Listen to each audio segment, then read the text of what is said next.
Hey, Sweat Sisters. Welcome to the Pretty Girl Sweat Show, which highlights women who are balancing demanding careers with a healthy lifestyle and hurdling over personal and professional obstacles.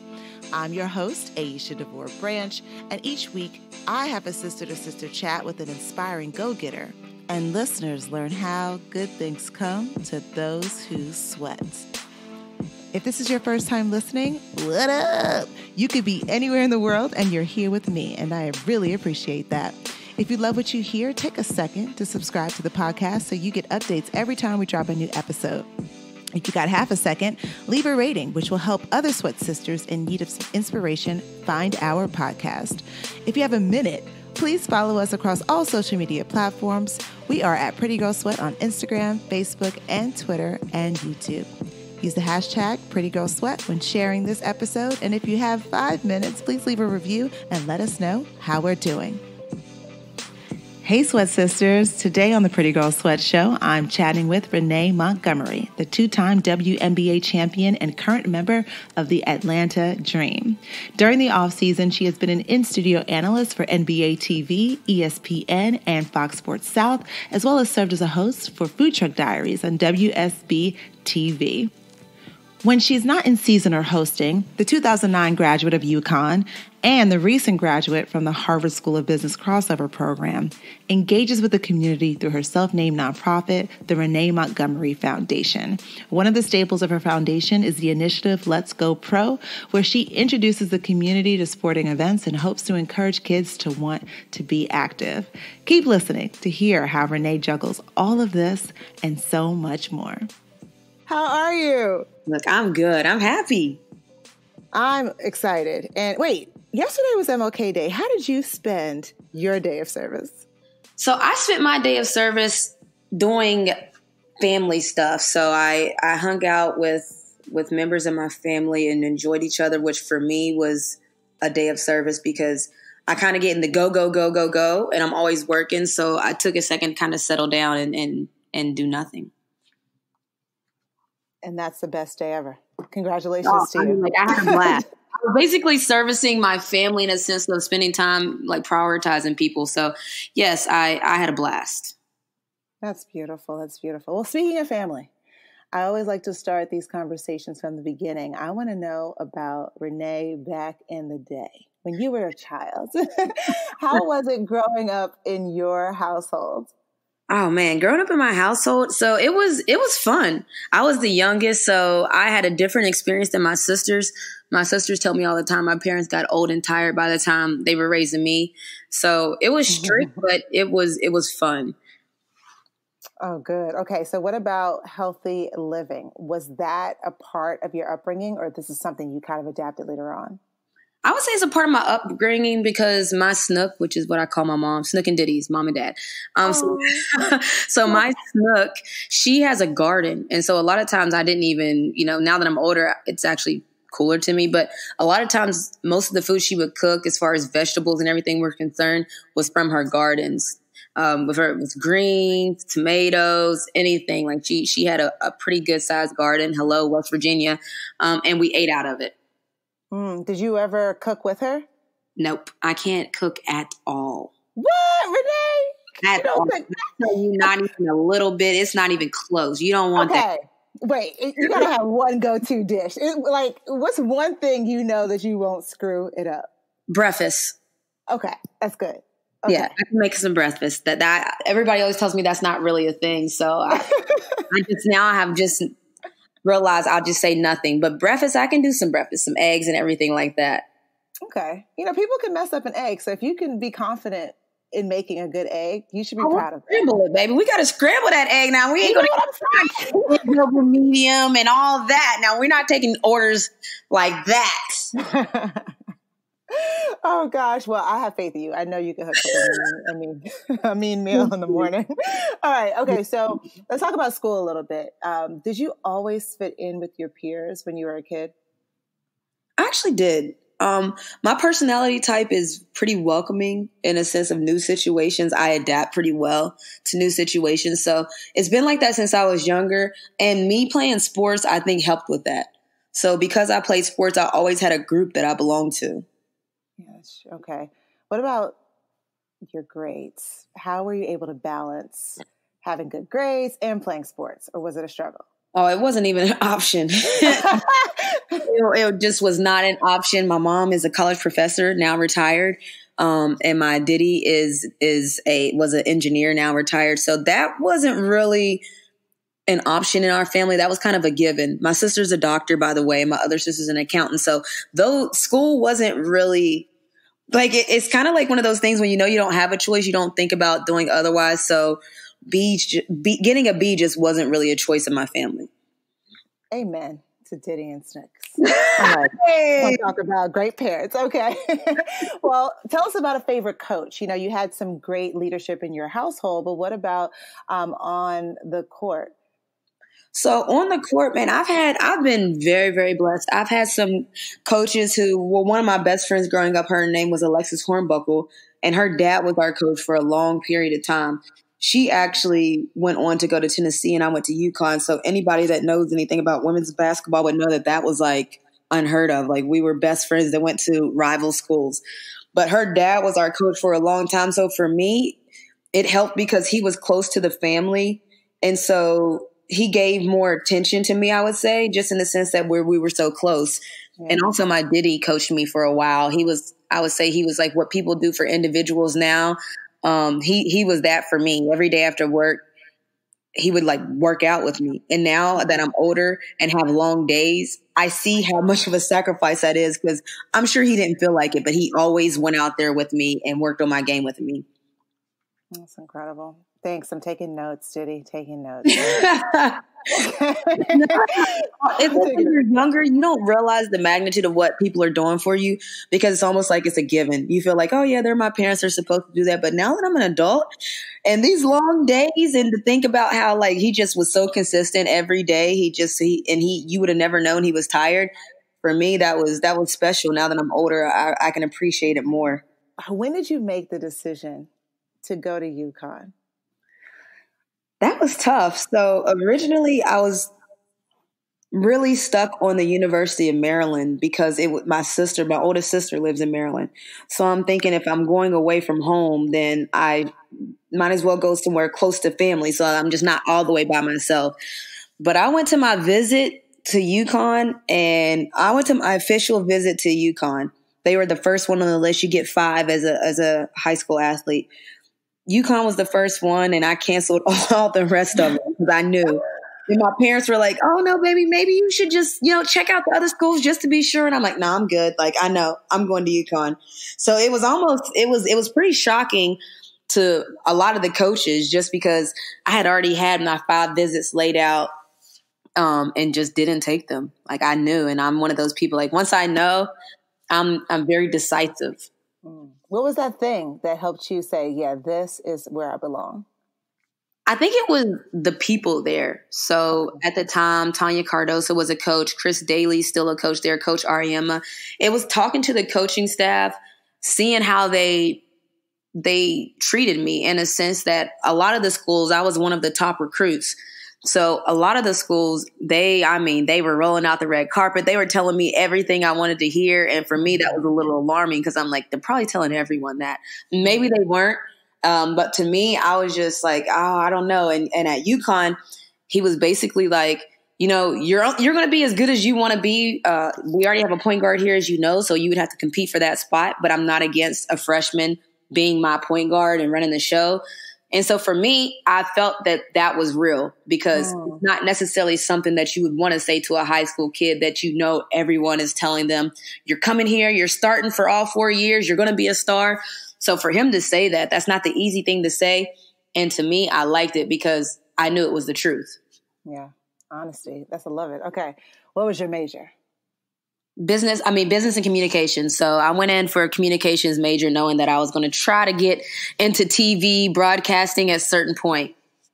I mean, you're meant for this. You know what I'm saying? No, you are. You just have the personality. And I mean, yeah. So, okay. So you wanted this dream career, but then, you kind of got really great at your sport. And, that is happening now for you.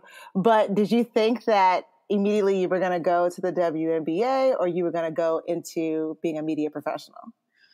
So I knew that the WNBA was an option for me, definitely going into my senior year. So backstory, the WNBA wasn't there until I was 10. So when I was before 10, which I was playing basketball before 10, my only goal was to get a college scholarship.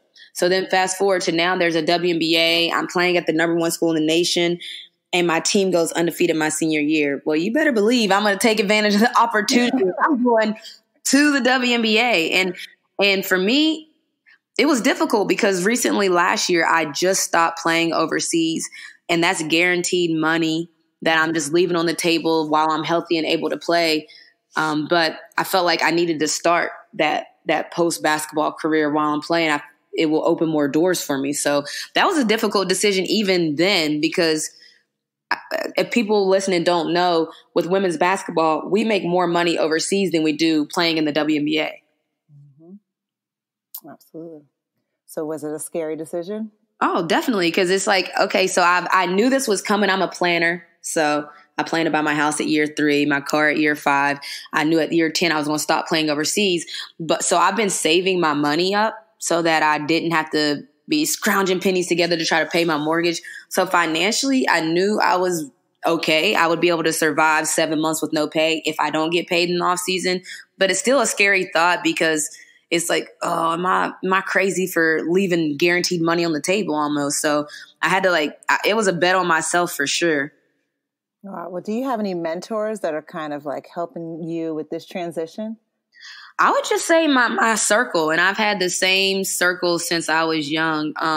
But my family, it's a blessing that they're very successful. So as I told you, my mom was a college professor, and she taught Business 101, she taught English as well, but she taught Business 101, where it teaches you to write a resume, it teaches you proper etiquette in business. So her profession was literally teaching people what I'm trying to do. So I'm very, very, very blessed in that manner, because she's holding my hand through the whole process. Make sure you write a follow-up thank you email, Renee. She's always just making sure that I'm doing the proper business things that'll leave a lasting impression. So I would say definitely have some mentors. All right. So outside of sports, do you have your own personal health journey? Because I know you have to practice a lot, and your workout regimen is probably very rigorous, but do you have to push yourself in the off season and keep it going? Yeah. And I just finished working out actually, but it's difficult. So for my whole life, literally, basketball was my occupation. Basketball was the only thing I needed to make sure I did that day. And now things have changed dramatically for the better. I have busy days. After I get off the phone with you, I'm going to head to NBA TV and go to work there. But it's a good thing. Balancing it has been difficult because because now I'm doing so much, I almost am overcompensating in basketball, and I'm working out thinking that I need to make sure I'm still sharp, that I'm not falling off on basketball trying to pursue TV. So it is a dynamic that's difficult. But food-wise, I'm pretty good because I have a habit of just the way that I go about things. There's also a company called Eat Clean Bro that sponsors me so I can get healthy meals on the go, which is the hardest thing. The on the go part is the hardest thing about eating healthy. So I try to prepare for that and prep for that. Okay. So if you could share what a successful day looks like for you, what would that be from morning to night? All right. So from morning to night, the first thing I do when I wake up, and I know I probably should say pray, but I don't. I check my emails because I need to make sure that nothing's changed for the day. So let's just take this morning. This morning, I worked out, had a little lunch, and then I knew I had this podcast coming up with you. So I double checked to make sure you didn't email me that nothing's changed.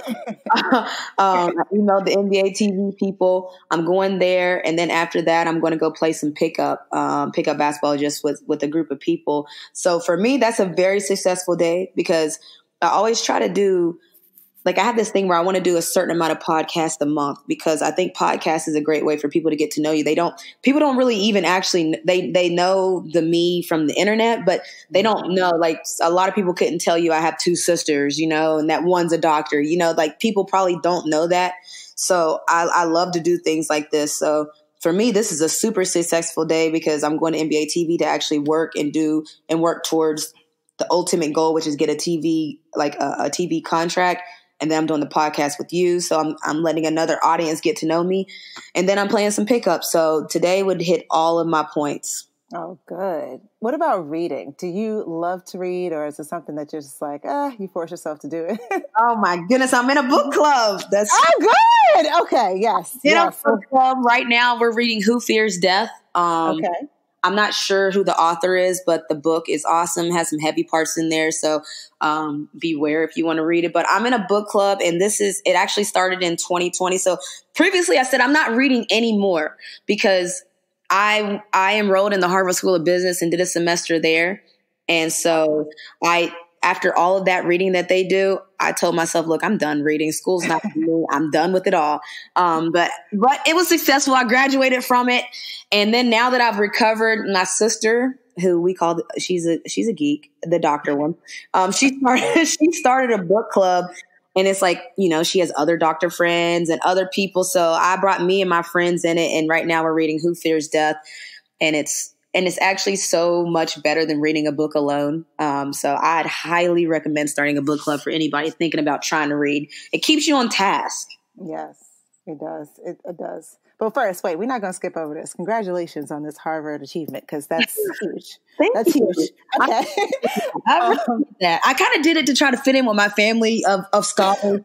Exactly. Look, I did this too, but yeah, I'm done with it. You made mom and dad proud. But okay. But is there like a book that has changed your life, or even like maybe two books that you feel were really pivotal in your life? I would say,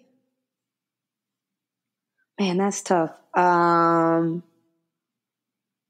would say The Shack. The Shack would be one of the books that it's a religious book, but for me it was heavy, like in the sense that it goes on a journey with this guy. So I would say The Shack, and a close second would be The Glass Castle, because the lady's in a situation where her family situation is terrible, but she goes on to be like super successful despite it. So I liked it just because I think that you are in charge of you. So I love books that just empower like the you in charge of you, and also is based out of West Virginia. The family was, so I had a little tie there.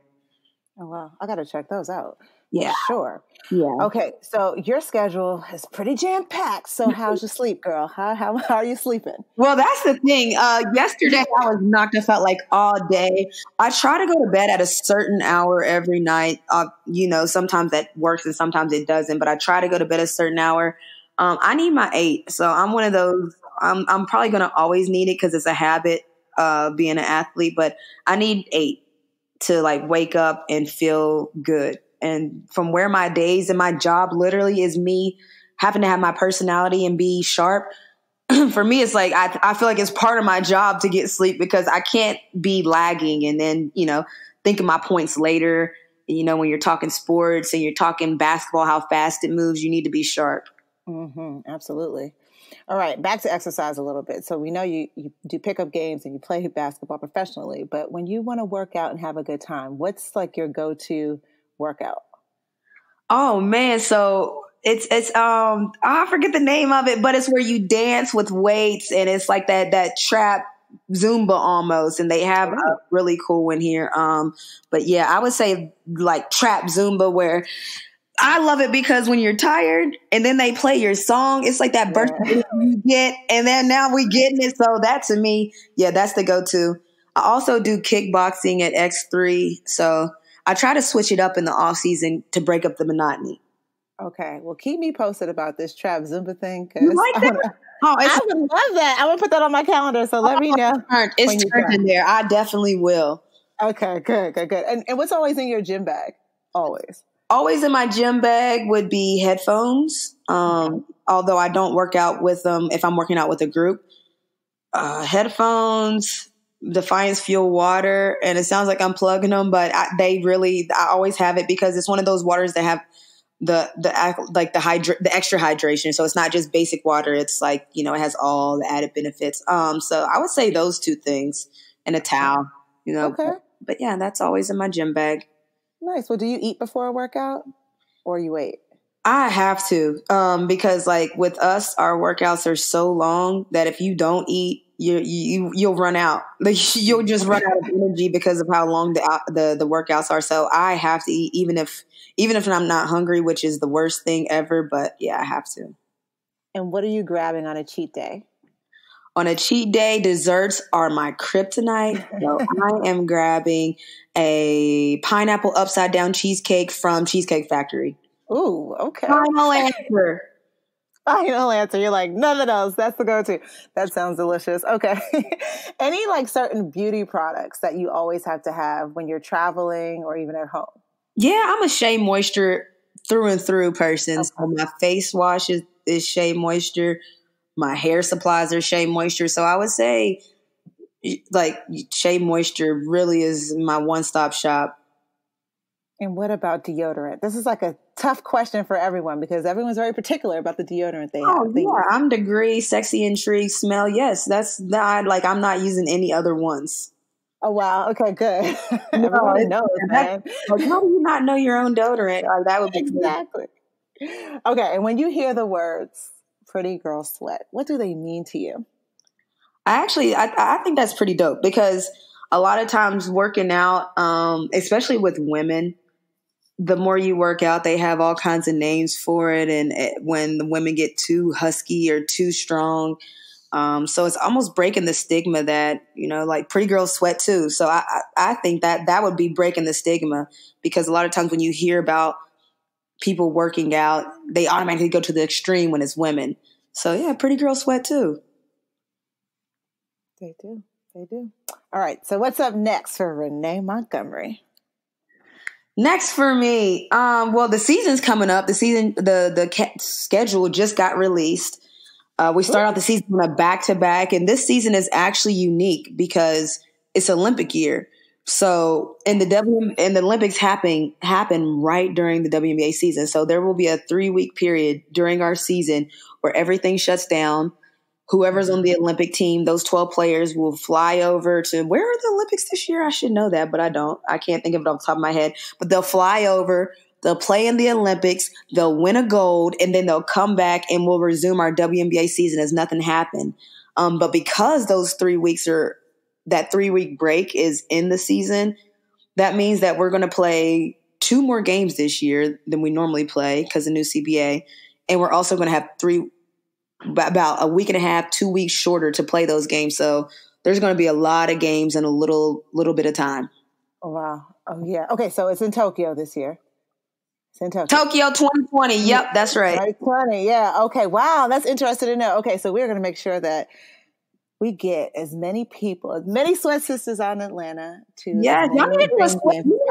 My foundation, we need to do like a sweat sister night or something. We need to do that there. That would be really cool because there's different clubs. I've done something with the Y. I've done something with Red Bull. Like, yeah, we should make like a Sweat Sisters night or something. Yeah. Let's do this. Is Gateway Arena in College Park, and they are so welcoming and so awesome, and it's a great environment. So that's something we definitely need to do. Get that on.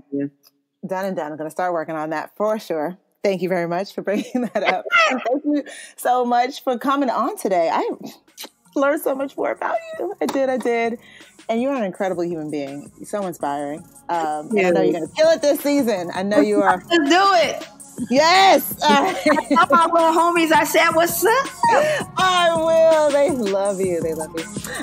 Okay, cool. All right. And that's Renee Montgomery. Be sure to follow her on all social media platforms at DA21. That's at DA20ONE. And head on over to dream.WNBA.com to see when the Atlanta Dream are playing in a city near you. Just one more thing before you take off. Do you want to get a short email from Pretty Girl Sweat every Monday and Friday that serves as a daily dose of all things inspiring and allows you priority access to our upcoming events? Just go to prettygirlsweat.com. That's prettygirls with an S, sweat.com. Drop in your email and you'll get the very next one. And if you sign up, you'll soon discover that there's no hood like sisterhood. Until next time, always remember that good things come to those who sweat.